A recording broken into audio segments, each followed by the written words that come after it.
Yeah. So in the end, we're like, you know what? Let's call ourselves Siasa Place because it evokes that emotion. Like, Siasa Place, Siasa. That's not for me. Because we wanted to target people who view politics that way and to change how politics is viewed. Because there's a saying that, Moi used to say often, which is siasa mbaya maisha mbaya, siasa poa maisha poa, and just how politics is linked to our everyday lives. And I think right now, a lot of young people are realizing that. Like, hey, if I don't have a good representative, the amount of money lost to corruption, these decisions are made in parliament and it can affect how much pads are. People are beginning to realize that a lot of decisions are political. Even CBC, what my child will be learning, is a political decision.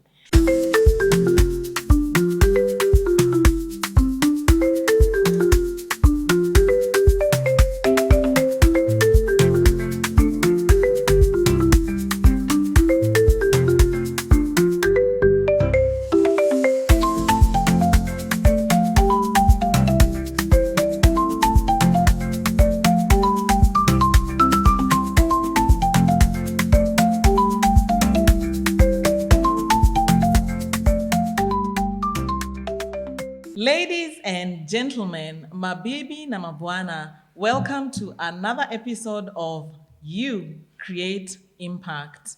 And today we have someone who I find very brave.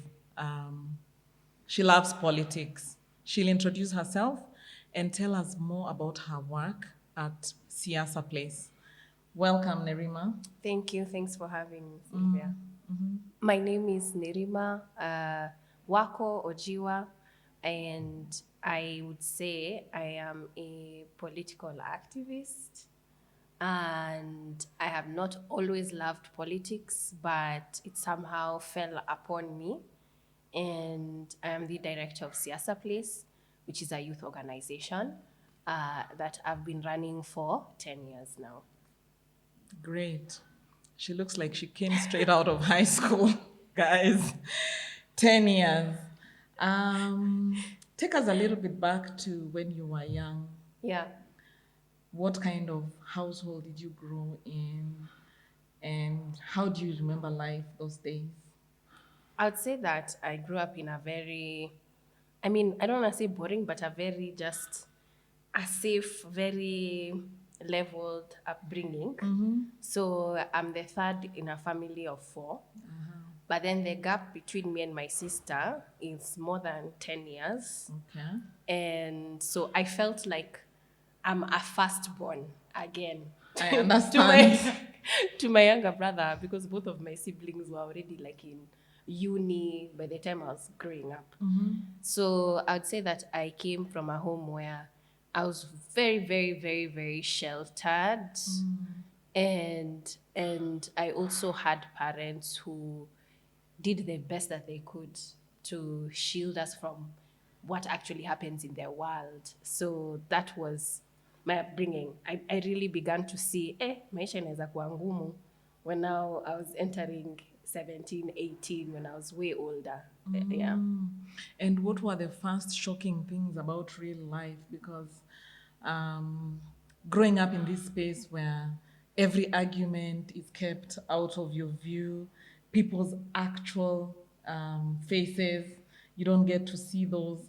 What are some of the things that happened and you were like, oh, wow, is this even human? Like, does it happen or I'm just having a bad day and bad luck with humans? I'm telling you, I would have to say that one, my partner, his upbringing was so different from mine because he grew up an orphan. He grew up in Madare. He was in and out of school, working on the streets for a number of years, accused Safaricom lines when they were. So his life, I was like, wow, you can start life on that foot where, he was already acting like a dad by the time he was 18. But I think the biggest was starting uni and then realizing, hey, enyewe, you can't always have like your family constantly being there for you. So even starting to work and then living around people, kuna watu wenye walianza vinywaji, so some guys are drinking a lot, some are taking drugs. Actually, you see a lot of people just losing track. And then you don't have anyone to tell you, where's the enda inje? Like, you're the one who decides. You're free. Yeah. I think that freedom for me was scary because my friends laughed at me because there was a time they went out na nilikata kuenda. I was like, I don't think my mom will agree. And they're like, but she's not even here. How will she know? It's your values speaking. So imagine I stayed home when these guys, went out. So I feel like those choices, it's very, very interesting when you have the freedoms to do that. A lot of times you're ready for that freedom. When you're thinking about, turning 18, you want to leave the house, gee, what, my own decisions. Then when you have it, you're like, hey, by the way, in Maisha, I don't even know why I was rushing to adults. Yeah. What would you tell a young person in that sort of space, whether they grew up in a strict upbringing or they had a little bit more freedom and had to be more responsible? What is the right way that they should conduct themselves as they, transition to that part where there's no one watching behind you and you're really the one to make those calls? I think it's about balance, I think you should have fun, but then you also measure not too much fun. The same way, the kind of food that you eat, everything we do has to have balance. So as much as you're someone who you're ready for that freedom comes with expectations and responsibilities. So you have to fill it in with something that's not as exciting, which is work, because you need to earn a living to be able to support a lifestyle. So for me, I'll tell young people, I get it, but have balance. Sometimes you can't just always be on a high, and expect to be on a high all the time. That's not life. It's about hills and valleys. There's ups and there's downs, and it's fine. It's totally normal. Yeah. So the way I'm hearing you is more like, working as well as playing, and just knowing that in the end you have to keep striking a balance between those, because that's how real life looks like. So we can't lie to ourselves that life is just fun, it's easy, it's nice. You have to take some time, learn a new skill, find out something that you didn't know about, even though it may not be fun. And then that really helps you to ascend to the next level. So let's go into your work currently as executive director at Siasa Place. Siasa Place is a very interesting name because in any language, I believe, there must be something that I don't know, demonizes politics. You're right. Yeah? Yeah. Siasa, where watch a siasa? When you're being a little too much, or stop politicking, when they feel like you're trying to step out of line. Tell us about Siasa Place, but also, is there a place for politics that is good and respectable and really necessary for people to be able to plug in? I like that question because so the name Siasa was very specific because at the time all of us were in our early 20s and we felt there's not enough conversation around politics in our groups. So, you're sitting down, people don't know what's going on in the country, and they want to be in that bubble of, me, politics hapana, So it's the stereotypes that take the day. Yeah. So in the end, we're like, you know what? Let's call ourselves Siasa Place because it evokes that emotion. Like, Siasa Place, Siasa. That's not for me. Because we wanted to target people who view politics that way and to change how politics is viewed. Because there's a saying that, Moi used to say often, which is, siasa mbaya, maisha mbaya. Siasa poa, maisha poa. And just how politics is linked to our everyday lives. And I think right now, a lot of young people are realizing that. Like, hey, if I don't have a good representative, the amount of money lost to corruption, these decisions are made in parliament and it can affect how much pads are. People are beginning to realize that a lot of decisions are political. Even CBC, what my child will be learning, is a political decision. Or even right now, when you go to the airport, there are so many people who are going outside for employment because of immigration and some of the bilateral agreements our government is making. Yes. So that was important. And I remember that in the beginning, we were actually kicked out of some schools because of our name. I'm expecting that to come up even more often in this conversation. They're like, what are you coming to discuss with the students at Siasa?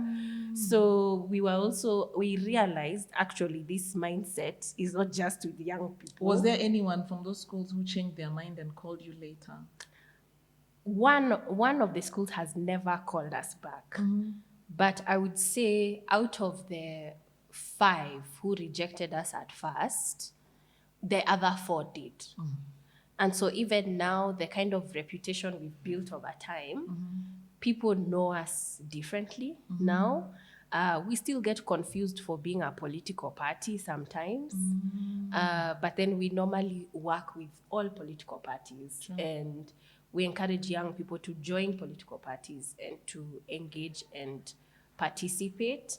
And I would say that because of the kind of work, so like on Saturday, and this is the thing about being a director, I like to tell people, being a director young forced me to grow up really fast. And that also meant I don't have a lot of leisure time. Because, people are like, oh, I want to be a director, I want to be a CEO. And I'm like, you work so hard. Like, if you want to be a director because you think you can go to the office anytime, you can do what you want, that is such a bad misconception, because that's why you see CEOs, they're in the office, some of them 6 a.m., 5 a.m., because their work is so much that you have to catch up when the office is silent or dead. And then now when things start coming, because people come to you when there's a problem. Okay. So you normally fix a lot of issues, I would say is my job, and fundraising. So I was saying that, like over the weekend, for instance, because it's politics, there are a lot of men in politics. True. And so even over the weekend, I was in a meeting where I was the only woman in a meeting of 15 men. Why do you think that is in 2025? Deep question. And I'll say also, there's a stereotype of what a woman in politics looks like. And I would say my own appearance or the way I carry myself, I am constantly trying to break that stereotype of there's no particular look. Like, you don't have to look like a mumama. You don't have to behave in a certain way. Politics is for all of us. And then the other thing is politics, the way it's structured and built, it's built for a man's world. So the way I told you on Saturday, I mean, I would much have rather been at a birthday party with my son. Or a baby shower. Or a wedding. I know. Like a social event. Yes. But then now, when political deals are done on weekends, a lot of them are done, by the way, at night in bars over whiskey. Why am I speaking for you? You understand? Yeah, I do. So you're just like, oh my goodness. Me sikunywangi whiskey, that's point 1. Point 2, my kids need to go to hospital Unaona? at 6 p.m. Unaona? So it's the way it's structured. It's very difficult for women to fit into that space. And by the time that you do, you have actually intentionally structured your life to be not like a typical mother or a woman. Like, you almost come out of yourself and be like, okay, I have to now enter this game. And it's tough. And also politically, it comes with learning about how our politics is done, and it has been vilified. You know, it worries me when we're seeing people going for rallies and events and goons are being sent. Now someone sends goons to you, Aki. For what? Like you're having a meeting, people just want to disrupt that meeting because hawakupendi. Yeah. So that's just the way politics is navigated. But we're hoping that more and more as women join, it's not for them to act like men, but it's for them to bring sanity to politics, where you're like, you don't have to measure your capacity for violence, is what my friend Bina says. She's like, in politics, it measures what capacity do you have to be violent? And I hope that's not the future. So, what are some of the ways in which, or who is one of the women who you have seen not really try to fit in that mold, but still being able to navigate politics really well? I think Honorable Millie Mabona is Oh, so wow. fascinating to me. Oh, wow. You say that, and I've been wanting her on this podcast, Yeah. and I haven't done anything about it. Oh my goodness. Yeah. I need should to put you in seek her touch. out. Yes. Yeah.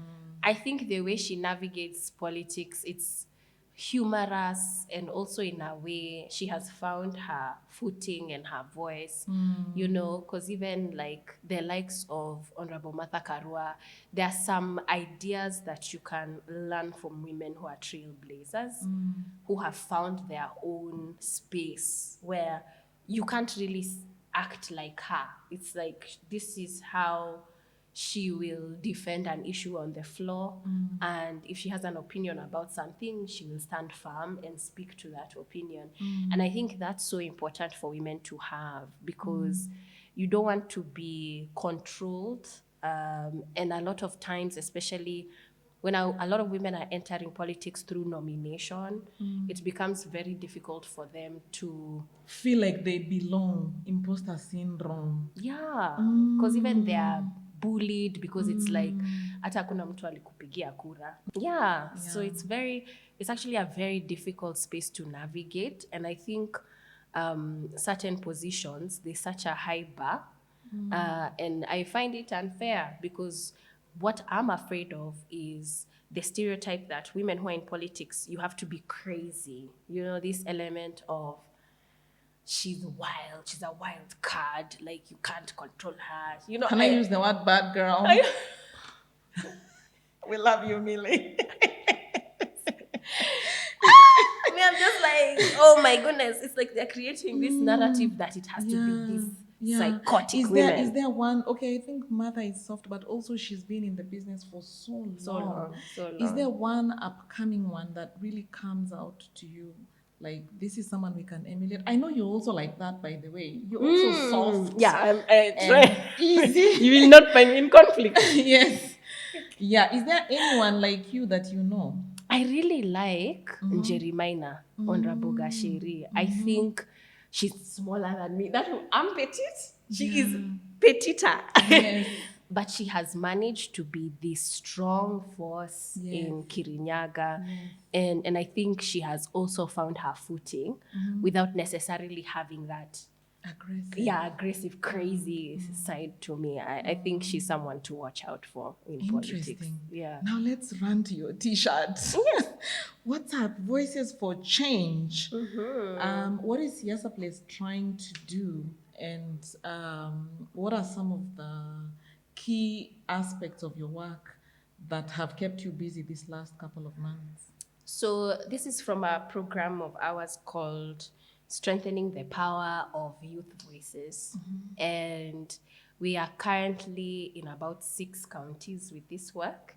And we identify youth leaders, preferably if you are, you know, a leader of a youth group or a CBO, even business, just leaders. And we take them through trainings in terms of, this is what public participation looks like. This is how budgets are done. If you want to see whether corruption is happening in your county, these are the places to look at. Great. Yeah. So we take them through those steps and processes. And we're encouraging them, those who want to enter political leadership, to join. And then also just organizing young people so that they move beyond being frustrated with what's going on to action. So we've had quite a number of young people do petitions, some of them even involved in cases regarding impeachment in Kericho. To some of them who, there was a time they were young people who were protesting, they were playing football on an airstrip in Kericho. Those are some of the youth that we work with. So creative ways of showing dissent or creative ways of non-violent organizing is what we do. And also to open their minds to government is beyond elective position. There are ministries, there are CECs, there are ward administrators, there are people who they have particular tasks to carry out, and a lot of our focus ends up being on the politicians that we see on TV. But there are so many other offices involved. Government is such a big place. So we try our best to educate youth on the Constitution, and we also try our best to see how young people can also plug in. We've seen some join advisor to governors. Some of them have joined boards within the counties. Some of them have joined boards in hospitals or schools. Just them as young people, how do they plug in rather than hoping someone will come and fix the situation for us? Yeah. Good. So the young people that you train, how do they then disseminate this information to other young people? And how do you really follow up on that? Good question. So the ones that we train, they end up becoming, we call them trainers of trainers, TOTs.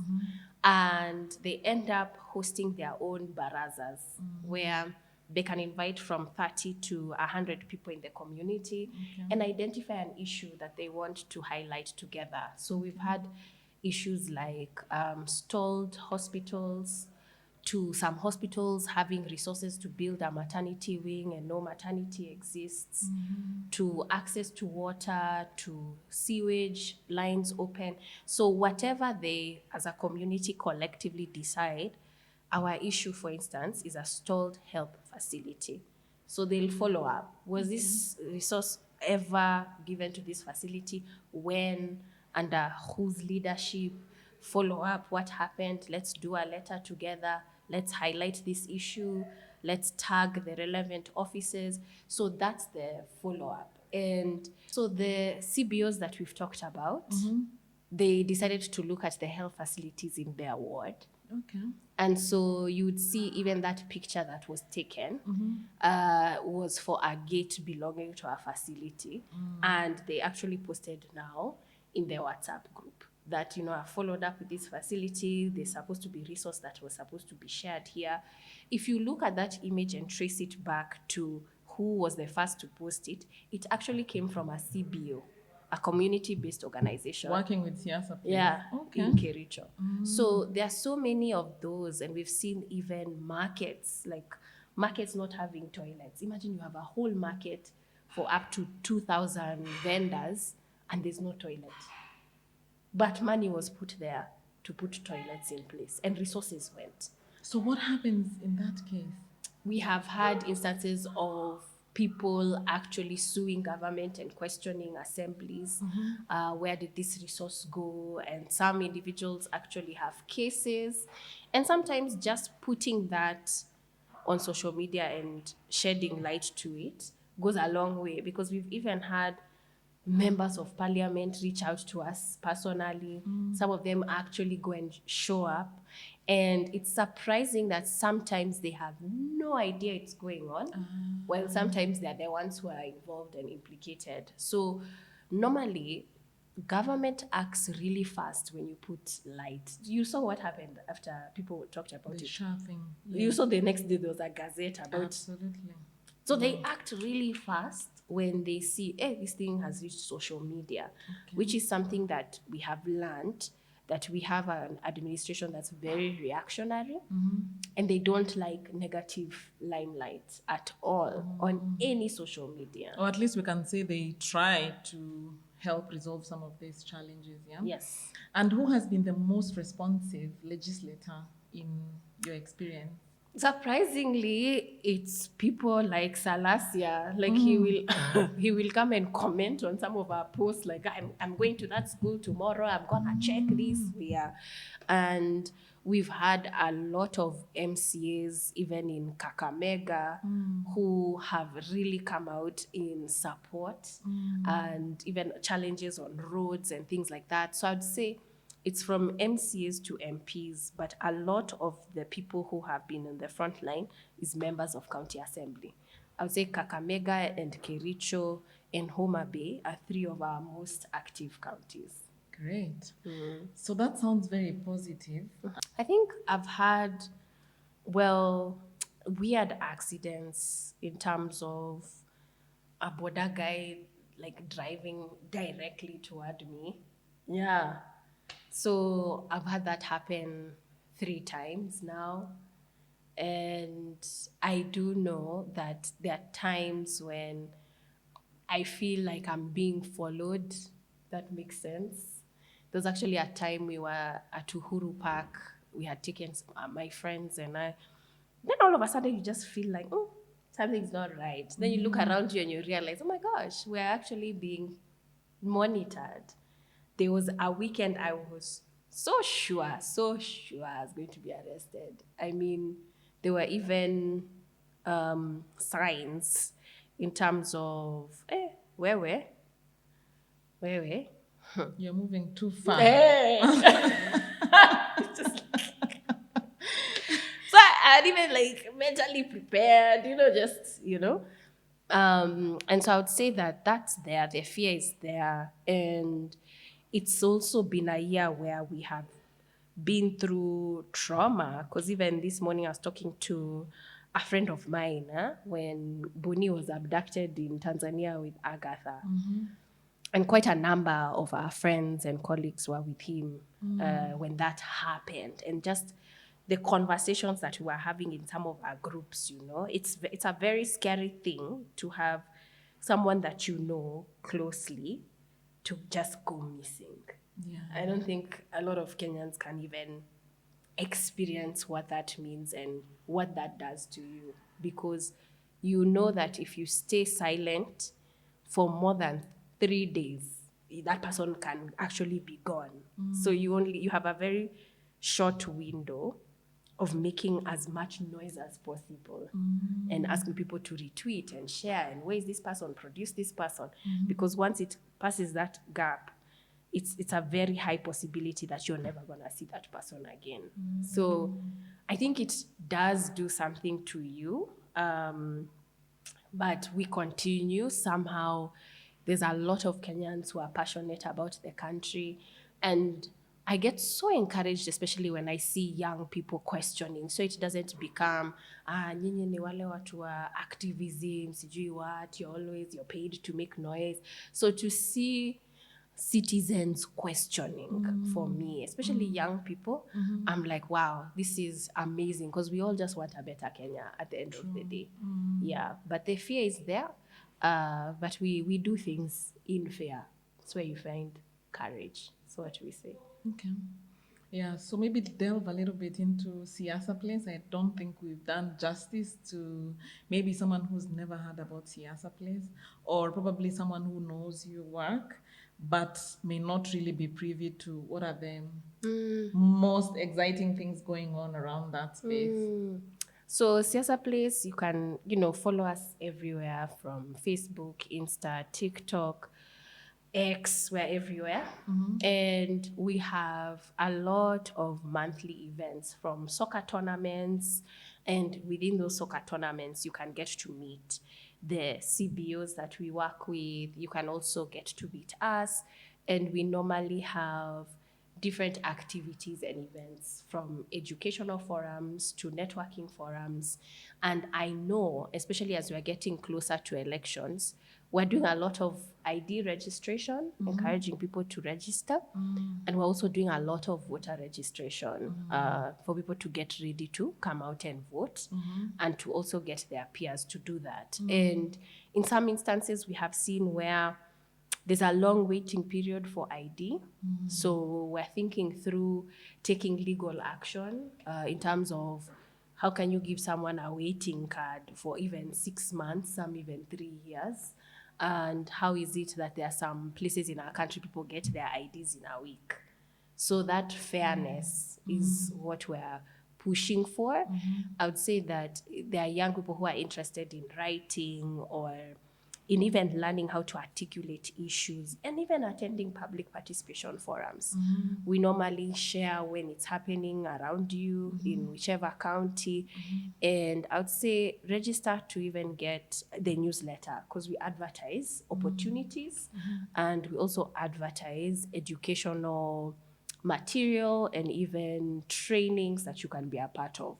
As we enter into 2027, there'll be a lot of leadership trainings, a lot, especially for those who are interested in political leadership or just understanding how it works so that they know how to sell particular candidates that they want to mobilize around. So this is the moment to be very engaged in determining who the next leader is for our country. Okay, a lot of homework for A lot. every young person. A lot. So for this person who can't access social media, how do you engage with them? That's a good question because not everyone has access to smart devices, but also a lot of bundles.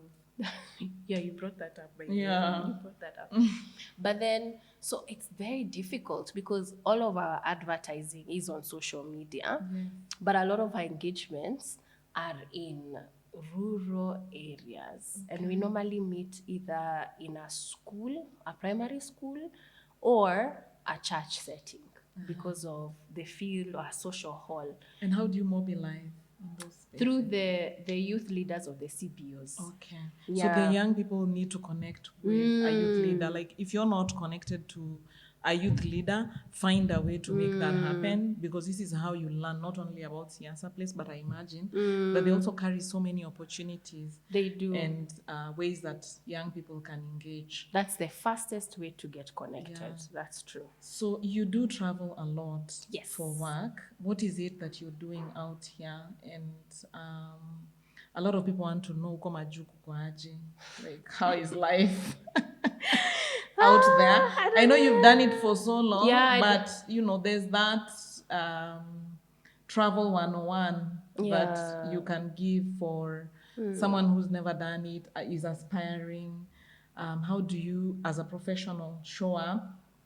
And what type of engagements do you engage in? And how profitable do they become to the work that you're doing? So I lived in the States for 7 years. Yes. I don't think I would live there. Huh?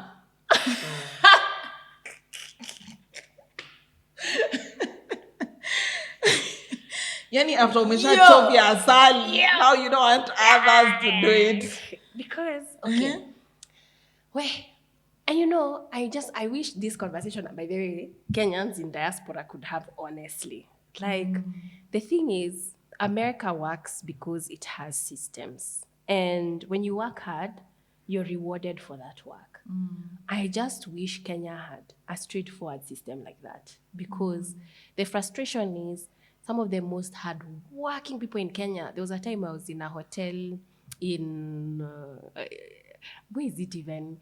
Oldonyo or something, in the middle of nowhere. Is it Sabuk? Yeah. You know this place. I do. Yo. And the manager there, he works so hard. I remember almost even tearing up. Yani, you're just seeing someone. Late at night, you know, he's the last one there. Early in the morning, he's the first one there. Like with a smile on their face and like nothing happened. And I went into this whole rant. I'm like, Kenyans work so hard. There's no way you can travel in this country or in this world, and not find a Kenyan somewhere in the periphery. Like, talk about some high-level judiciary in Denmark. You know, I mean, think of anything. You will find a Kenyan prospering, you know? And the hustle is real. I was like, but there's no one like Kenyans. Like, there was even a day, I think, I was crossing the road in Denmark, and someone saw my bracelet. and these ladies were running in a marathon. Mkenya! I was just like, everywhere. And so I'd say that the reason why is because of this connectedness. Me, I love Kenya so much. I think we have such a blessed country. I just think we have bad leadership. And for me, working in the States, hey, you work for that dollar, my friend. You know, people send money home, sijui diaspora, but you ask those people how hard they work. You sweat for that money. And I also remember once having almost 3 jobs at a time. I used to take like 30-minute naps so that I could make it to my next job. And I just felt like you don't have these social threads, the way here you can connect with your friends, ata kwa chama, even in church, like those communities. The way we've just connected. Yeah, it's very hard. You'll always be thinking, oh wow, that hour I could have spent it making $1. Well, let's hear it from the horse's mouth. That's why. But I think, if you're going there to earn a living, to make a living, it's a great place to be. But I've noticed that even those Kenyans who live abroad, their main thing is to give money back home. You're seeing they're working so hard and they still want to build a house here. They still want to, their parents here. They still support home. So all of us, we really, truly, if we could, Kenyans would actually want to stay home. If there were systems that worked for us, most Kenyans are like, you know what, if this could happen at home, I would be at home working hard. But I would say that I wasn't much of a networker. And so a lot of these meetings when I do travel, it's about networking, fundraising, and you also meet new people and partnering and thinking through new ideas. And I struggled when I started Siasa Place because I wasn't the networker. There was another founder at the time, and he was really good at networking. So I remember how I was really good in putting systems in place. So building an institution has always been a gift for me and something I enjoy doing. And I encourage people, the book that Steve Jobs did, and when you think about his co-founder, he was the networker, his co-founder was the one who was building. So normally you'll see when someone is starting an initiative or an organization, it's very rare to find the founder who can be both. So you're either like an introvert or you're an extro. It's very rare to find an ambivert kind of director. And so I had to learn how to network. And sometimes I would have to give myself goals that when I attend a conference, I have to talk to at least 5 people. Okay. Tell 5 people about Siasa Place. See if we can partner with them, at least 5. Because out of a lot of these engagements, that's how you're able to build now interregional or intercountry partnerships, which is a big role for any CEO that's fundraising for an NGO. Yeah. I really like that. Wow. Understanding your limitations. Yeah. Because we can't all be everything. Some things have to be learned. Yes, you have to learn. Like some people struggle with public speaking. So what do you do to articulate better? Some people struggle with putting institutions. I know a founder who's really good at networking, but putting an institution. I know some who can't even write emails, but when they speak Unaona. gold. Now that person needs to learn how to do some learn emails. how to, yeah. Even though it hurts, start with Yeah. 5. Start with 5 emails and say, this week, just 5 complete, concise emails. And then I can move to something else. And that's how you grow. Yeah, or find someone who's really strong at that, and then you learn from them. But you have to recognize what are my weaknesses in this leadership position. Not everyone is strong at everything. Yeah. But there are some basics. Yes. Like I can imagine, you can't just build systems and not be a networker. You can't just be a snob. You can't. Let me tell you, there's something I learned. someone told me once, people buy ideas or give resource to ideas to people they like. It's not the idea. That's fundraising 101 right Weh. here. I had to learn kumbe. Yeah. And they can even swap what they planned to what you're saying because of that rapport. That was such a big lesson for me because me as someone who was always like, the idea is good, the idea is good, the idea. You can have a very good idea. And you can have a bad idea, but if well backed. Me, I've seen so many bad ideas out here, well backed. And I'm just like, oh, I'm so irritated. And when Actually, they're well backed, people poke holes in them, they fix them, they fine tune, no, you see. and it ends up very well. Yeah. That was such a huge lesson for me. Just to lower expectations that people will see a good idea and automatically, logically want to support it. And it had to be, I have to build relationships. So a lot of your time is meeting people for coffee, checking up on them, building a rapport, even before you have a partnership with someone. So it can even come 2 years down the line where someone is like, oh, I met someone who I think would be interested in supporting your project. It can be 2 years down the line. So it's not even something that happens immediately. That was And a it might huge not be lesson. the thing that happens. It might be that is a connector to something else that is still changing lives. Absolutely. So, and that's what we are here for. I'm also learning a lot. You are. I'm telling you. Yeah. I get what you're saying. Yeah. No, it's true because I've seen such a quick turnaround in, for instance, one young lady that we began working with in Kakamega, and she now has a CBO that she has registered, and she is a sign language interpreter, and now she works with the county government in providing that service. So here you have someone who saw a gap. Like, how come in your meetings you don't have someone to do sign language? And I know how to do it, I teach it. And now I've registered this company that can provide that service for the county government. So I think a lot of times, even when we interact with young people, they're the ones who surprise us on how they eventually end up engaging government. And the reason why is because the Constitution gives a lot of power to the citizen. So it says that these guys can't pass laws without public participation. And I think that is such a progressive statement that I don't think Kenyans quite understand what it means yet. It means that government has to have a relationship with us, whether they want to or not. They can't pass anything until Kenyans have looked at it and said, okay, you can pass it. That is so futuristic, especially for Africa, because a lot of African leaders just pass things. Why care what the people think? They don't even know anything. Like, why would we ask them about a finance bill they are not even educated enough.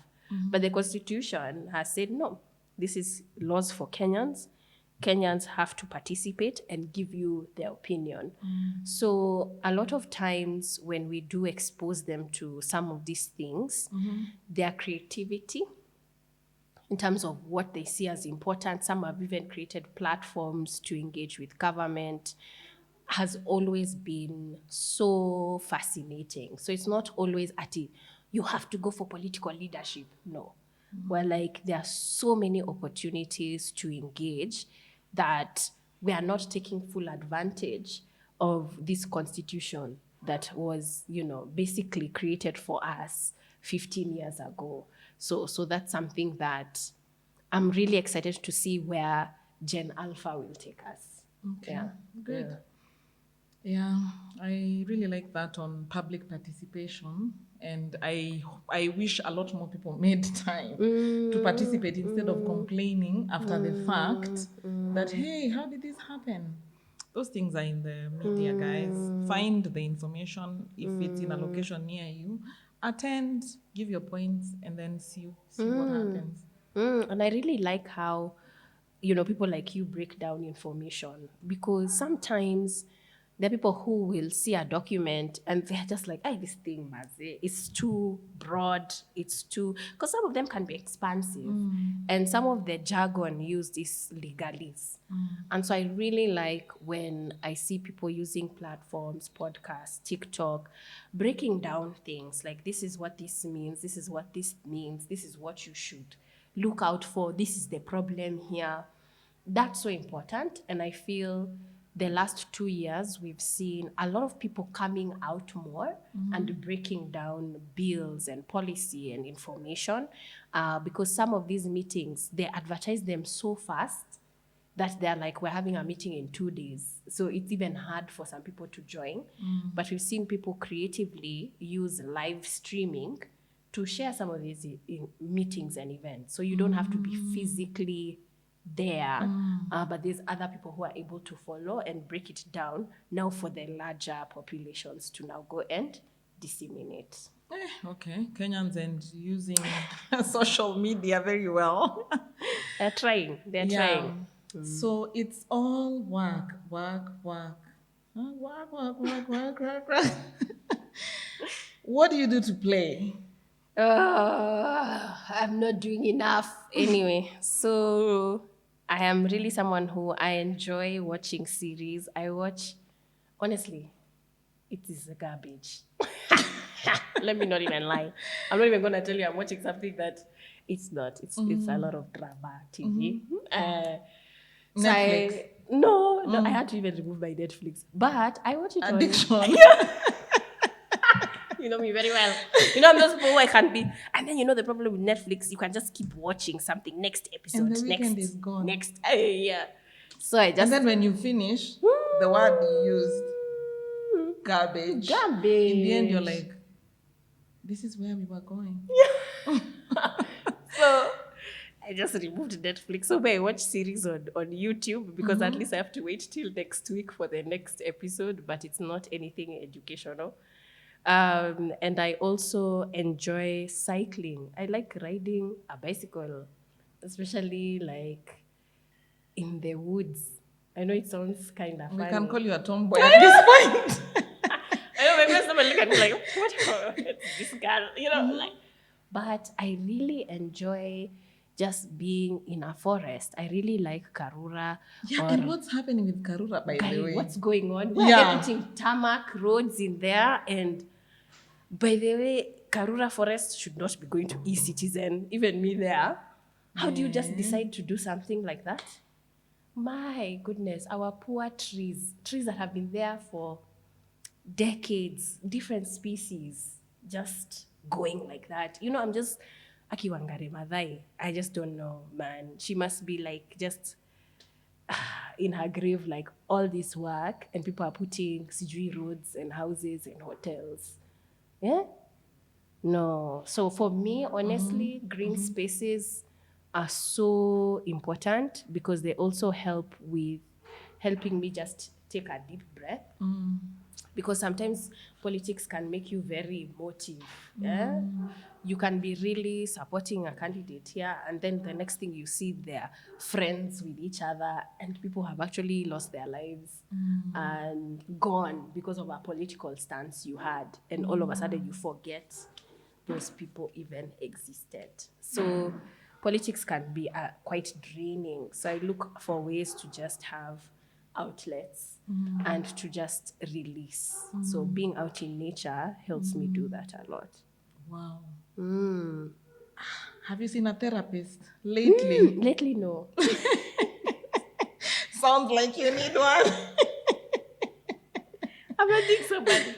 But I think 2027, I'll be going frequently. Yeah. Because you also... Like how do you manage that pressure? Yeah. And also the expectation, because you're here, you're executive director. Of course, there's the daily pressures. How do you balance your mental health? Yeah, no, it's not easy. So in all honesty, at home, I do not have a television, which is what I tell people. So it just minimizes that noise. But I do make sure, like, I follow the news. I'll read an article, but then I don't have that playing in the background. So because I'm surrounded by so much noise in a day, it's important that when I get home, there's some solitude and silence. Because especially when I've now seen about 3 elections as ED, and it gets tough. You don't sleep because, you know, when people campaign, like we were talking earlier, people get home late, 2 a.m., 3 a.m., then you're out by 6 a.m. So it's one of those things where you pace yourself for that crazy period because it gets there. That's how you see even politicians lose weight because of campaigns. They're not sleeping because of campaigns. And it's something that you have to have really a very strong mental capacity to maneuver. So that's important. And also knowing that that's coming, that also allows me to prepare, not just me, but my family. I tell people, when you see someone standing for an elective seat, you don't say, I am running. It's we are running, because you're running with your family. Your spouse, they go through it. Their kids, they go through it. And so a lot of people, they think to prepare themselves as individuals, but they don't realize that they're also taking their families through a campaign. So those are already measures that we are preparing for as a family, and having that support network and preparing for that is really, really important. Okay. This is deep. Yeah, I see spouses going through it. Yeah. What advice would you give to a spouse of someone who is campaigning that would help them stay grounded even as we move closer to elections? I think it's important for families to know what is their limit, because sometimes you don't know what, like for me, for instance, with my friends, with my circle, there's a word that they know that when I say I'm at my limit. Okay. Like, I need you to just show up at my house. No matter what time I've texted this, I need you to show up. And sometimes it's just having a friend to sit down with, even cry over, because there's a lot of violence that occurs in politics, from insults in Facebook groups to messages to crazy propaganda that pops up. And sometimes it's your partner that you're seeing propaganda about. Then if you have children who are old enough, they'll see it on social media. So they also go through their own propaganda and dealing with that in school with friends. I would tell a spouse that you're going to share your spouse, you know? And sometimes, like for instance, Sunday is particular considered like a family day. Sunday is the busiest day for a politician.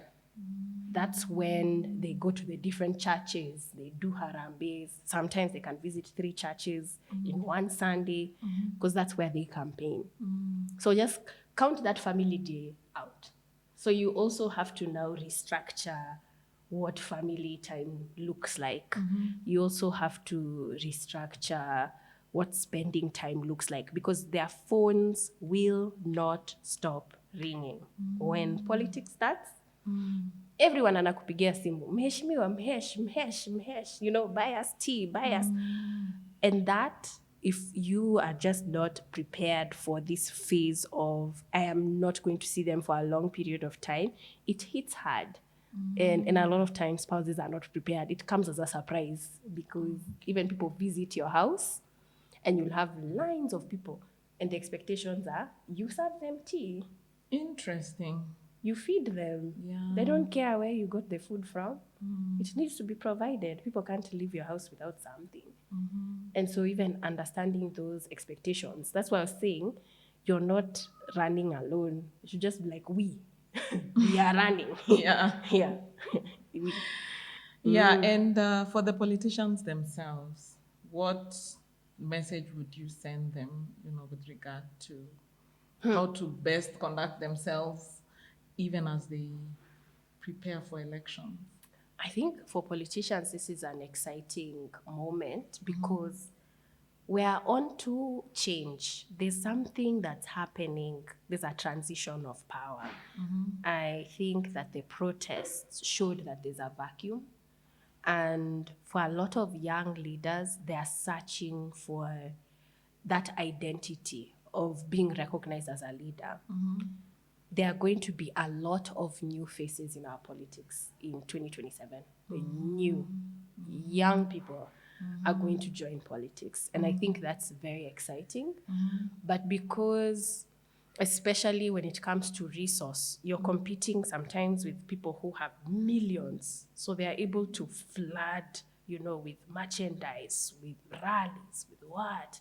And it's normally toward the end of a campaign. So I'd say because, especially a lot of young people, they don't have that resource, is for them to start early. I like when I see young people having small meetings, whether it's at soccer tournaments. Obama style? Yeah. Start with small meetings now. Yeah, I heard he was doing door to door. Yes. Very early. That's what young people can bank on now. It's cheaper, and you're also able to build a rapport and a reputation with the community, so that as you are thinking fundraising toward 2027, you have some sort of a base, so that people at least this year should be knowing your name. Like they've heard that there's someone who is interested in this position. So you don't have to be on top of podiums and rallies, but at least that door to door, at a base, people, they have a feeling that they have heard of you or they've seen you. That branding is so important right now. Okay, so start early, start small. You may not have all the resources, but if you want to get into politics as a young person, this is the time. Nerima is predicting that. Yeah, I am. There'll be a lot of new faces. So am. let's see. She's an expert in this, so I trust her judgment. So take that opportunity, guys.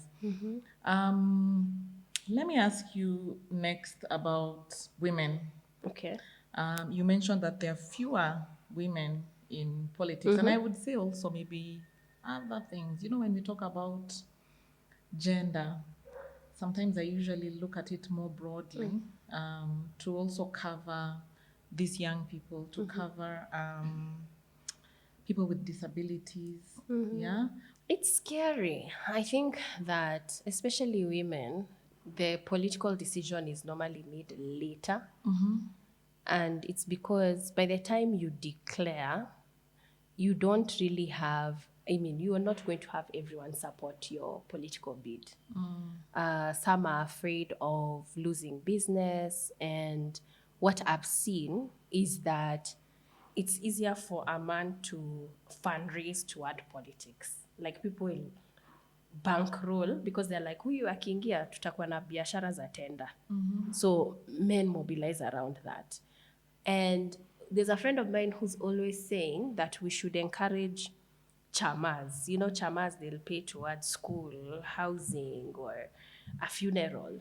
How can we have chamas to start thinking of political mobilizing as an actual need to support women? Because it's not that we don't have those table banking or those circles. We have them. Yeah, actually, that's a We very have them. strong place that women can start. Very strong. It's just now that convincing them the importance of having one of their own in leadership and how it translates to better livelihoods for all of them.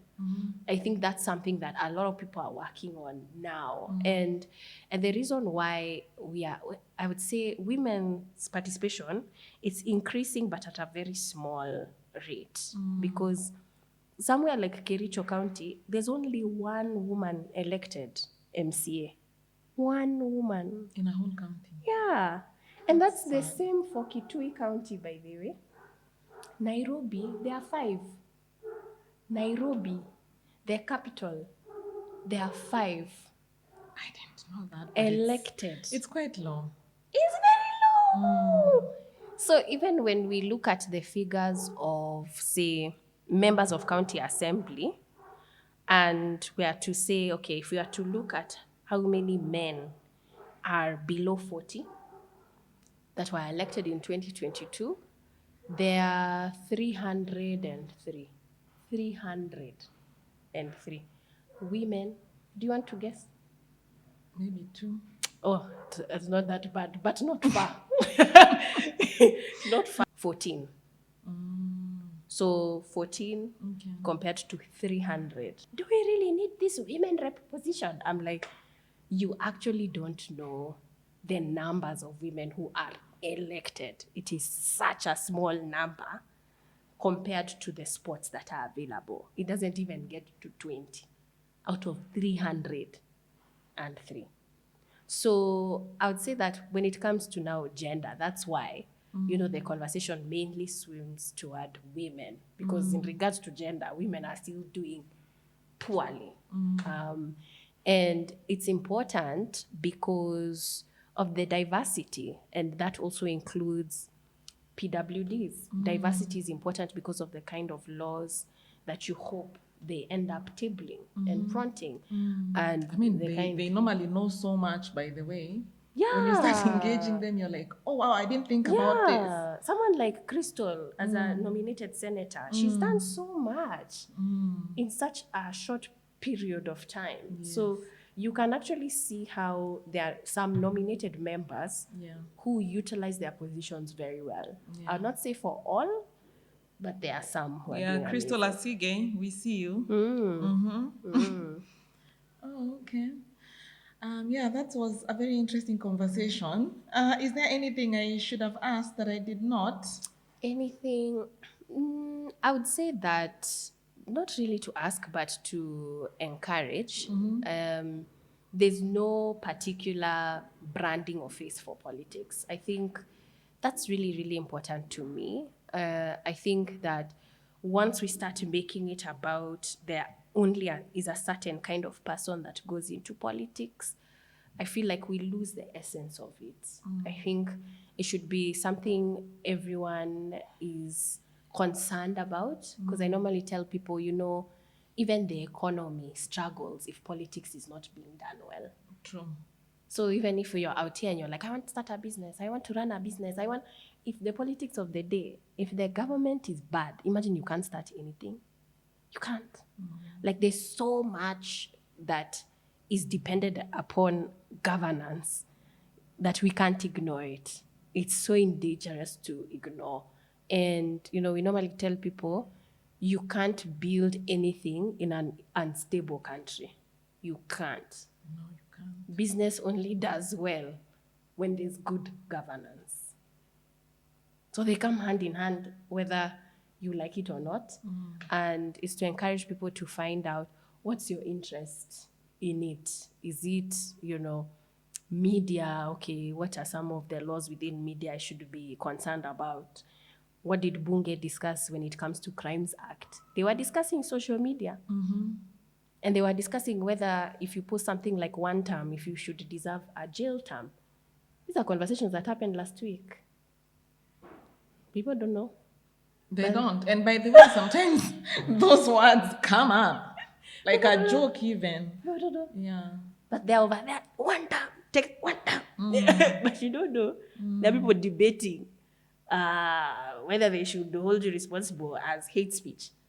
And so a lot of times, just think about the things you're passionate about, and you'd be surprised about the conversations that are happening in Bunge about it. And so find what connects you and find a way to be involved in it is what I would encourage people to do. So that you can control that narrative. Yeah. And how it flows. Yes, come from a place of information. Yeah. Great. So much wisdom. Thank you. From this petite friend. Thanks. By the way, let's talk about AI. Let me talk to her about something. Yeah. So Meta. You went up against Meta. That reminds me. This technology thing is very serious. What was Meta trying to do, and why were you against it? Meta, so they hire people called content moderators. And these are people who sift through the bad content on Facebook and they report it.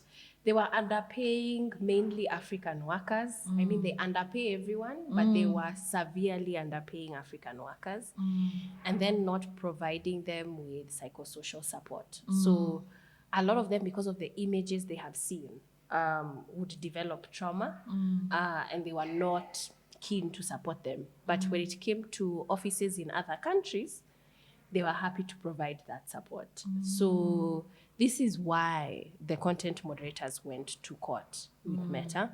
And Meta ended up moving to another African country just because it didn't like that workers were speaking up against the injustices. And, you know, they've moved to other countries and doing the same thing. So you can see that it's a company that will do anything to evade law. Unfortunately, the case is still ongoing. So they removed those content moderators Yeah. only in one country. Oh, I thought like they had eliminated them completely, no? No, they fired the ones who are in the court case, and then they closed the office here that was doing that work, and they ended up moving to Ghana, where they now rehired new people, but are doing the same things that they were doing here. So they're not also providing them psychosocial support? No.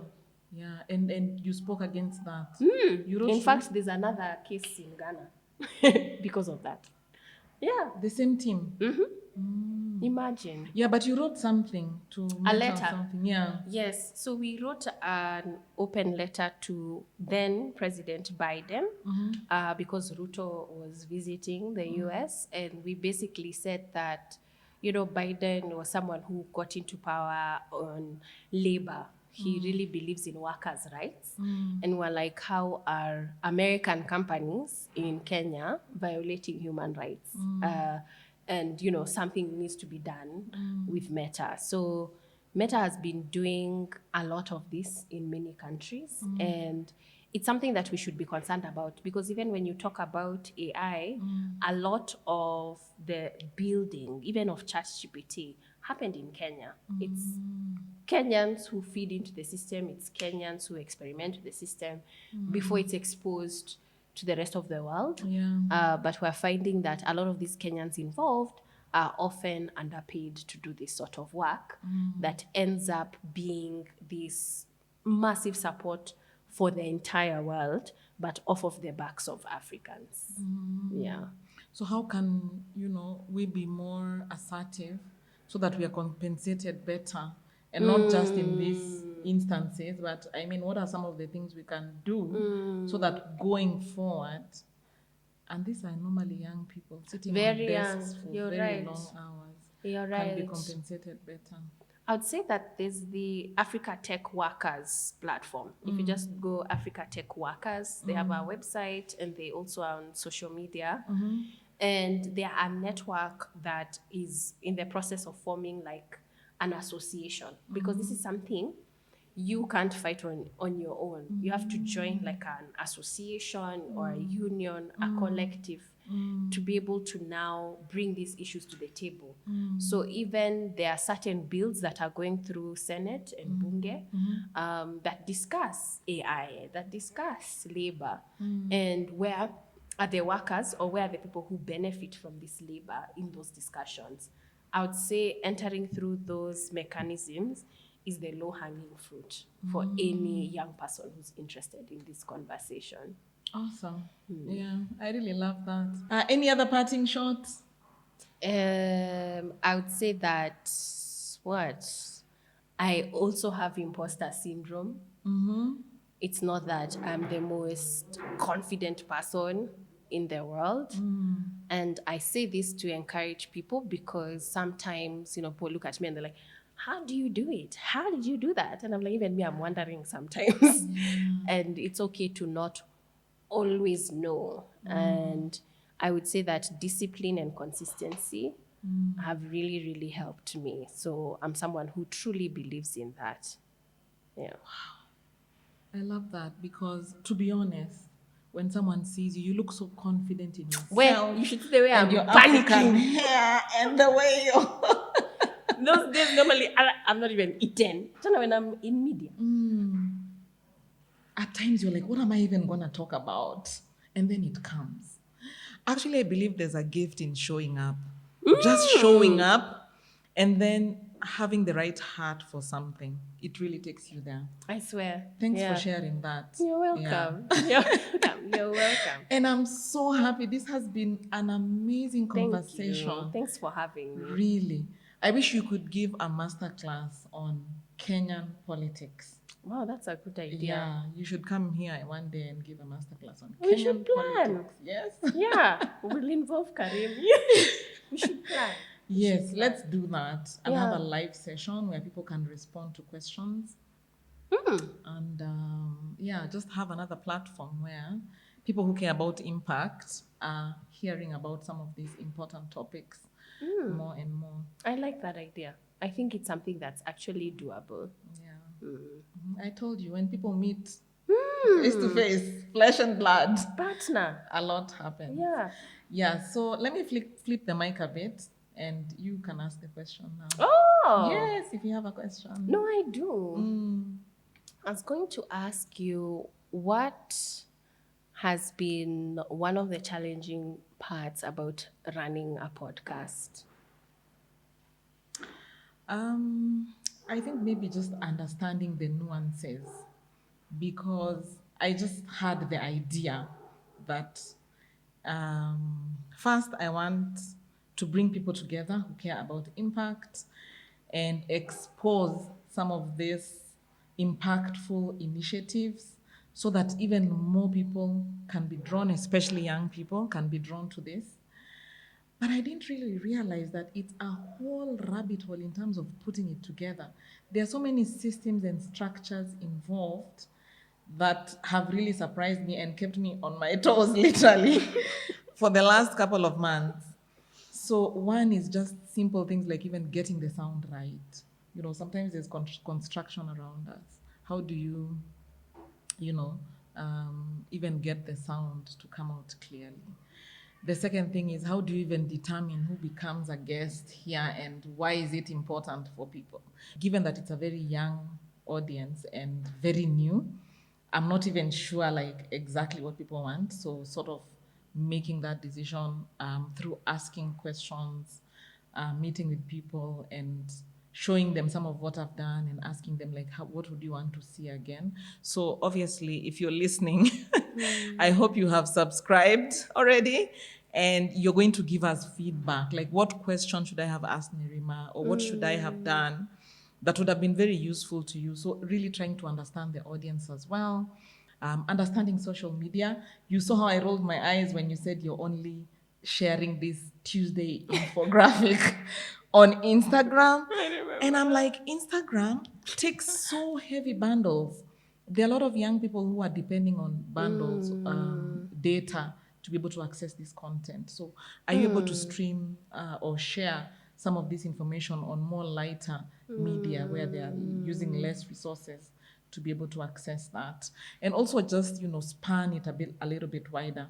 So one of the decisions I made was, we made, let me look at my crew, was to start wider, see the reaction, and then drop down the funnel as we understand where in social media are we needed the most. So there's a lot of nuances that I've been trying to understand, but I've learned a lot, honestly, in the last couple of months. He's been taking care of the tech side. Gideon, thank you so much. But, the soft side, it's mostly been me trying to lead on that and working with a few people to handle that. But there's so much, honestly. I should give a masterclass on one of your Siasa Place events on what it takes to run a podcast. I'll invite you to do that. Because I wanted, this now the second question. Have you given yourself a period of grace? Have you given yourself a timeline to work on this? And what is it? This particular podcast? Yeah. Oh, I calculated it. What is it? It's 3 years without stopping. You're correct.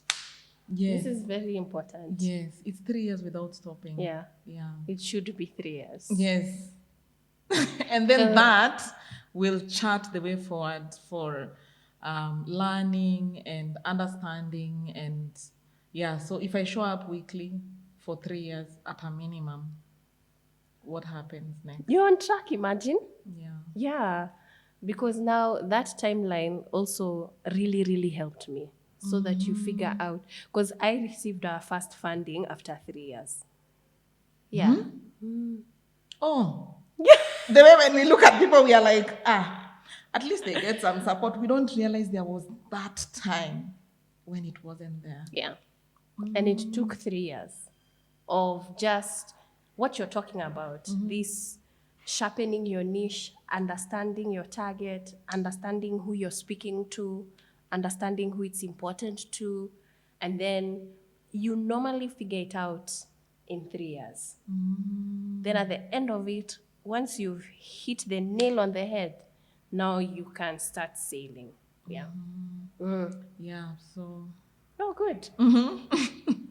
this committed here for 3 years, and Okay. then we'll be able to chat out the next steps. But yesterday I actually saw something very interesting happening in Australia, which is what I wanted this podcast to also be able to achieve. Is there's people who have started something similar to bring people who want to spend on something to be contributing a certain amount every month.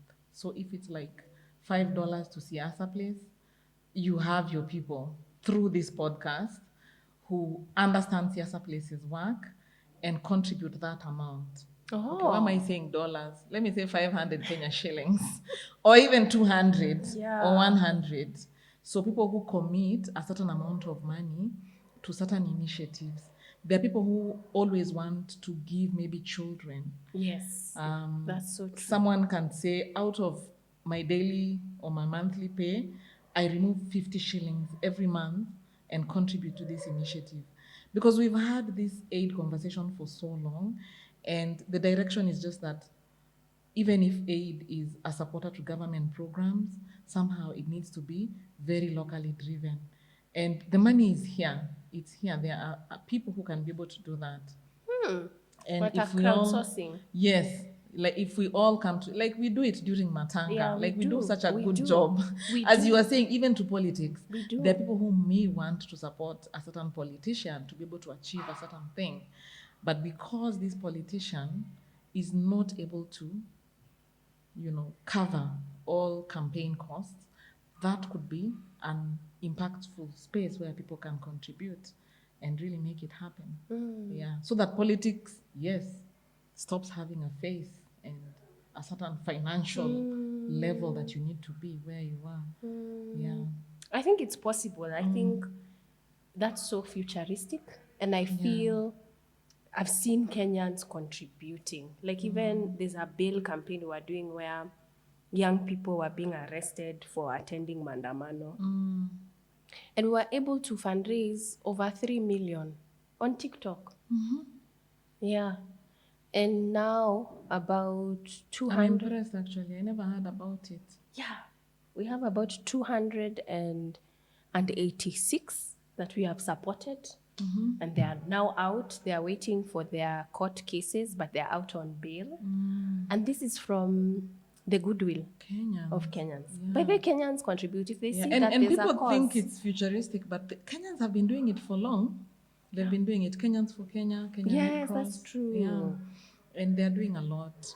So I feel like that's kind of a space that I would love to explore as well, to complement the work that's being done in this podcast and any initiatives that I'm also doing on the ground. Yeah, That's brilliant. Yeah, and we cannot leave here without speaking about maandamano. Yes. What's your take on maandamano? I was part of many. Many what? Many protests. Oh. Yeah. The last one, not Sabasaba, the last 25th, that one got quite violent. People were beaten. It was bad. It was bad. And I genuinely had a fear I mean, we lost people. But when you hear the cases of women being raped on their way back, it was bad. I genuinely had a fear that it's not a good day. And so many people got injured. At some point, I lost my people. It was bad. You couldn't leave Tao. They had created they cordoned it into like a square, just keeping some people on Thika Highway, keeping some people. It was bad. And I just knew from that day, Mandamano cannot be the solution. Too many people, one is too many when you lose someone. So I think people are going to start thinking in a different way. That's why people are now talking about voter registration, mobilizing differently. And I think that's important to have, because until today, I'm not sure how many people we lost that day. That detail hasn't come out because we lost people. We lost people. May they rest in peace. It's very sad. You came from home well and you don't make it back. And families are actually scared of sharing that. The intimidation is real. They are actually scared. So even when I tell you that we have over 400 young people who were picked up from their homes, mass arrests, not just in Nairobi, like Naivasha, Kirinyaga, Matu. They were just picking up people who looked like they are potential protesters. And then, charging them with arson and terrorism. Terrorism, there are like 70 cases. I feel like this is the unspoken part. But that's what's been happening. And a lot of young people are scared. So even going home, some of them are still incarcerated because we're still working on their bail. But then you go home and watu wako like, si huyu alikuwa kamiti, si huyu ni mtu mbaya. Imagine we had even a Form 4 student in uniform. You're even like, why would you pick up? Anyways, we had underage people, 17, 14, picked up. They're not even coming from Mandamano. They are just picked up. You're in the wrong place at the wrong time. But we unakaa kama mtu mwenye anaendanga Mandamano. So many young people were picked like that. They were not even in an act. Yeah. So sometimes it's a case of mistaken identity. Right. It's a profiling. Kabisa. Even had a young lady in Langata Women's. She turned 18 in Langata Women's. She didn't even have an ID. But somehow she's being held there. I mean, it's a lot of things going on. Yeah. Yeah, but I think I get one thing. You say Mandamano is not the way. What do you mean by that? I think we have to re-strategize. There needs to be better plans, better organizing, different organizing. Because Mandamano, we use it because the state refuses to listen. And so by the time people are going to the street, what are their demands and what does going through with those demands look like? Because I think for a lot of people, they are sick and tired of this administration. So people are now planning. So now without this administration, what are we going to put in? Who are some of the young leaders we want to organize around? What manifestos do they have? What plans do they have? So when you see all these presidential candidates, it should be, how can they come together and support one candidate? I think we are moving toward political organizing, which wasn't there with the Mandamano before. Do you think that's a reality? Yes. Yes. Okay, I can't wait to see that. You don't look hopeful. I don't know, because it's always been like so capitalistic. Politics has always been so capitalistic. Watu wetu, sijui mtu wangu. Yeah, so to a point where Kenyans can come together and say, instead of everyone fighting for this woman rep position and people hurting each other over it, can we back one person? And this person helps us to get to this point. I can't wait to see that day. I think we'll get there. Because we saw young people saying, they are sick and tired. And I don't think that feeling has changed. They still are. And we are banking on that energy to move it toward political leadership. When you see younger MPs coming together, meeting together, without the senior politicians, that already shows you politically there's a rift being created. And when you start to see Rao sitting down with MCAs because they want to oust Sakaja, and he basically has a riot act in front of them and says, you need to drop this story, you can see that there's a division politically. That now the leaders, the kingpins, are grappling with how do we manage these young people. They are struggling. June 25th last year changed everything for us politically. And I think the likes of Natembeya, they can see it. Babu Owino, they can see it. Because they are no longer in the usual spaces. We would be seeing Babu Owino with Baba. We have hardly seen them together.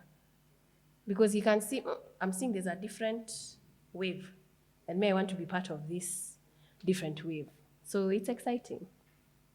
Nerima, we are so impressed with the sharing that we've had on here.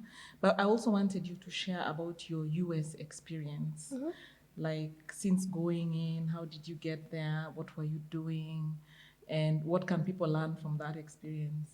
So I was fortunate enough to have a scholarship. So I went to Jacksonville State University, and they had a program for international students, and I applied.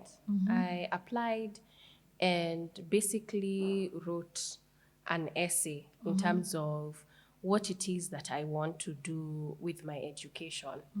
And then I managed to be shortlisted. And so that's how I ended up getting a scholarship. But it wasn't easy because by the time I was leaving, I was 17. I hadn't even received my results.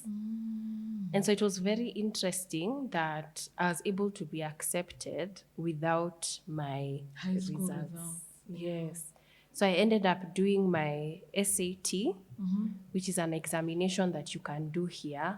You just pay some resource. There used to be some institutions that specialized in that, and TOEFL, which is now the English like SAT examination, to prove that you have enough knowledge to be able to join a university setup. So you got this scholarship before even the SATs? Yeah. Wow, I don't think it would happen in 2025 though. Yeah. Because normally they base it on that. Or maybe it was conditional based Yes. on the... Okay. Yes, Okay. it was. So that's what I ended up using. And so when I went, I did my undergrad, which is in journalism and sociology. And then I ended up doing my master's in the States. So that's why I was there for 7 years. Same uni? Same uni. You liked it? It was a free scholarship. Oh, for the undergrad and master's as well? Wow, full ride? Yeah. Wow. Okay. Yeah. So that's why, I mean, I ended up enjoying the institution, but there are so many things. I feel like because I was in a school which was in Alabama, I feel like it taught me a lot about civil rights, I felt like I became more African being there than I would have been here. I appreciated where I came from. And it's also because there were not a lot of Kenyans on campus.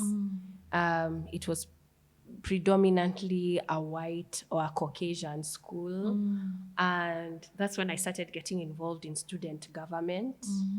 And I became president of the international community. So... And then you were like, I'm not even an introvert after all. I swear. But I think that it was a very interesting period there. I feel being so far away from my family, it really taught me just how I have to rely on myself. And even one of my first jobs, I was a waitress. I used to be a server. And I had a very, very mean Mzungu boss. You know those ones like, Gordon Ramsay, Hell's Kitchen. He used to shout. And I was those people who I didn't want to serve food because I knew that man can come and shout at me anytime. Because Imagine my boss didn't used to like us. You know the way someone comes and asks for your order it's a group of 20 people. You'd like what? Chicken and chips he never used to like us walking around with a pen and paper. He expected you to memorize the order. So if you have a large group of people coming, I used to be so scared because I was like, I am going to forget this order and I can't be seen writing anything. So I used to imagine washing dishes in the kitchen, at least I'm left alone, or even give me the job to clean the toilet. I swear. Hey, this student was cleaning toilets in the USA. I would clean any day because I knew he was not going to come into the toilet. Kuditafuta. What did that teach you about sacrifice? Man, I feel like I still have that habit today. I used to be so frugal, like with every dollar I made, because that's what I'm telling you, you really worked for that money. And so it would be very, very hard to find me spending a lot of money of your on things. It would be like my basics, my necessities. And I also learned how to start saving very young. I would debate that is how you were able to hold Siasa Place. Isn't it? Yes. You have a point there. You have a point. By the way, you have a point. It's true. Because I just used to be like, how much do I need for food? Yani kubudget nilikuwa na budget. Yeah? And even saving, even if I could just put 3,000 shillings aside a month, I would just put that 3K. And mind you, I'm like 21. But I was already saving. So a lot of times, when people ask me, oh, how did you manage to buy that? I'm like, I started saving very early. And that tabia of financial management is such an important aspect of living in the States, I think. Because you have to stretch your resource. Here, you can be broke, lakini kuna watu unaweza pigia, and they can even send you 200 bob, 300 bob. If you can even go to a relative's house and eat. Man, where? Umeongea ukweli. Hey, in the States, there's nothing like that. And that safety net for me, I was like, what? So it really, shook me to understanding I better have my finances right. I better know how to spend resource, which I think a lot of young people, and even in school, we're not taught how to manage finance. So by the time you are figuring out sijui budget, sijui rent, sijui how do I work if I don't have a job, what does that Things mean? Are already Scattered. Yeah. But who is going to take you to school? It's not taught in school. Yeah. So it's actually something that we learn in our adult life. Now that time when you umemaliza na shule, now guys are like, hiya, you're an adult. And you're like, guy, what's this? What does this even look like? Like, I think we should be talking finance and teaching finance, especially to children, to understand this is the concept of money. This is the concept of savings. This is the concept of budget. And how do you live within your budget? Like, if you don't have a job, what does that mean? How do you create opportunities? What does that mean? Because you see people, they'll do all sorts of biasharas on the side. And not everyone is a hustler. Like, not everyone can create a business. Not all of us. So what does that mean, for you? So I think that it's a really tough place to be as a young person today, because I think the opportunities that were there are no longer there. There are so many people looking for opportunities. I'll get messages, sometimes in hundreds, of people just looking for a placement somewhere. Give me something to do. Niko tu nyumbani. I can volunteer. I'm good at typing. Just give me something. Hata kama ni transport. I see that so much more that wasn't there when I was finishing uni. And I think this is something that we have to come to terms with. Young people are living a different lifestyle from what we had. Wow. Yeah. I see a lot of stress, depression. And I feel also social media, we see the good things. So we highlight people hanging out, people what. So we only pick the good. And that also makes it harder for people to be honest about, nyewe, pia mimi napitia, by the way. But you're not gonna see that on social media. Yet we use it to grade our own lifestyles. Yeah. People spend a lot of time on social media. Yeah. You know, that time also you need it to work. Yeah. And sometimes you start working difficult jobs like the ones you talked about. Yeah. I mean, I'm not saying it's the best, but this is reality. This is It's the life reality. your parents were shielding you from. I swear. This is reality. And this reality, the truth is, starting out, by the way, can be very tough. No, Sometimes it's you can tough. even ask God, like, why am Why I it is here? this- Yeah, no, it's very tough. Why am I here? Because It's you very finished tough. maybe your degree and you're at home, nothing is happening. So something you mentioned is creating opportunity. How do we teach young people to create opportunity where they are? Unfortunately, I feel that the environment can be more conducive toward young people. I think that young people who start businesses should have lower taxes, if none at all. I think that it should be simple. It shouldn't be so hard for me to register a company. It shouldn't be so hard for me to have access to certain material, because even some of the studies we've done, like Ajira, it's a government-sponsored initiative that's supposed to help young people with digital skills. But then speaking with some of the students, they're like, some of this information for me is outdated. Sometimes even the kind of jobs we're exposed to, we're being underpaid and overworked. I still feel that there's a gap there where government is saying they want to do more for young people, but they're really struggling to understand the global market and the skills required, because Kenyans are brilliant, like we shared earlier. So I think even when it comes to opportunities, honestly, I think it's unfair to think that young people can just create opportunity. It's tough. And even, we have people who are encouraging go into farming, go and let's do. Yeah, I'm believing in farming. What's up? I think it's such a missed opportunity, by the way. But it's not for everybody. I think so. There's No, people I who are agree with you. farmers. It can't be for everybody, but I think one thing we've also said here is that if you keep pushing on a topic, you grow your expertise. And this is one thing about agriculture. I feel like agriculture has like a million steps that you can walk in. That's at true. a point where you feel comfortable. The value chain really exposes different areas in which you can plug in. So when we say farming, we are not necessarily meaning one thing or the other.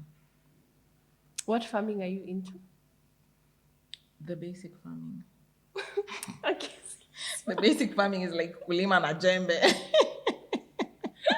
Yeah, I'm definitely into that. And let me tell you, I started this thing, guys, now you'll know my age.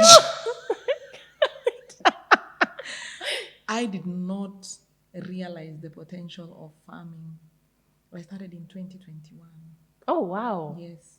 And I must say, it's not easy. It's not easy, and especially because the farm is located here and I'm located there. It's not easy, but it's so fulfilling. Oh, wow. It's so fulfilling to be able to feed a nation. And if you look at how much food we are importing, if we just start with food, That's true. Food is something we are we importing always need. so much, and we have so much capacity and opportunity to export so much. So please don't listen to Nerima on that. Farm, because with everything there's a way you can get it right. Okay. From the politics expert. Hope you've subscribed, by the way. And also don't forget to visit Siasa Place socials.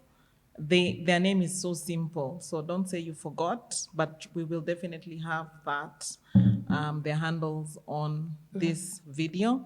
Thank you so much, Thank Nerima, you. for coming, and thanks for an amazing conversation. Thank you for having me. I really enjoyed this. And I'd like to say thanks to Mir Restaurant and Cafe for having us. Nerima has really enjoyed this place. I know It's you'll be coming nice. back. I will. I didn't know about it. Yeah. Thank you, Mir. Thanks to the crew. And thank you so much for watching.